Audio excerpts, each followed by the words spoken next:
Welcome to PushMowerRepair.com. Today we're going to go over how to repair a pull start on an older Briggs and Stratton engine. This is similar for most of the older engines. For this video you're going to need sockets 10 and a 13 and a 10. You're going to need a flathead screwdriver. You need an air compressor or something to clean your pull start, and some WD-40 for when you rewind it or to clean it as well. So this is the pull start we're looking at. You can see it's got nothing to suck it back in, so we're going to take it off and repair it. To take it off you need to remove the carburetor mounting bolt. It's a 13mm bolt. We've loosened it already, so just pull it out. And then there's also a bolt under here. I think it's a 10mm bolt for the pull start. And then it will just pop off, and there we have it. So when you flip it over you're going to see plenty of warnings: danger, caution. You know, this is telling you there's a steel spring under here that should be tensioned. In our case it's unlikely that there'll be any tension, but you should still be careful when you remove it. And so you get a flathead screwdriver and you just pry under it, and you might have to spin it round and pry under it again a few times. Once you get it, it'll pop off. You want to be careful, they're quite easy to break if you're rough with them. And here we'll see is the spring that they're talking about, and so what we're going to do is we're going to blow it out with the air compressor a little bit. Okay, now it's a bit cleaner.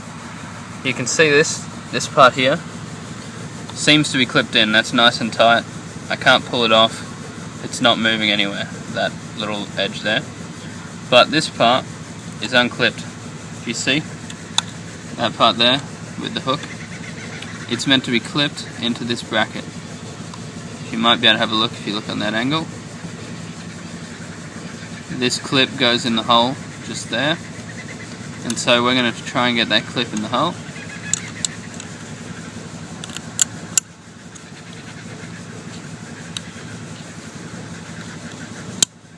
If you can see, I've got it in the hole there where it should be. This one wasn't actually broken, it must have just slipped out of the hole. But if it is broken, you'll need to either create a new clip in your spring or get a new spring. And you want to be careful not to release the spring when you're playing with it, because if you release it, it's really difficult to recoil it. You've got to do it one spin at a time, and it takes you a long time to get it coiled up. Once you've got it clipped in, what you want to do is pry the cord out.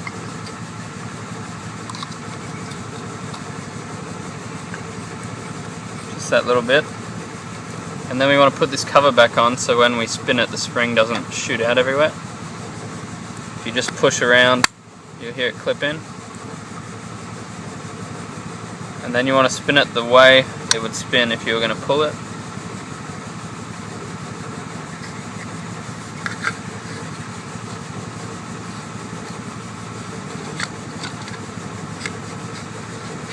You want to do about 5 turns if your cord's fully wound out, and then see if you have to do any more.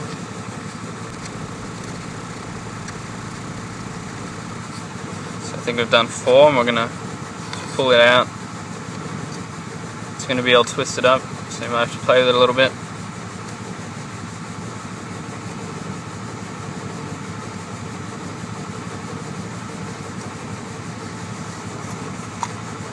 And then we're going to let it wind in. You'll see with only 4 turns there's still plenty of cord hanging out, but it does suck it in. So in order to get the rest of the cord, we're just going to continue winding it. So here you can see I've wound another 4 turns. Works beautifully.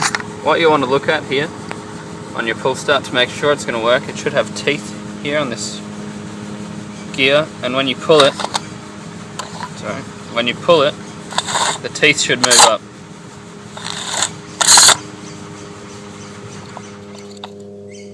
So they'll move up when it pulls like that from the down position. That's how you can tell it's working fine.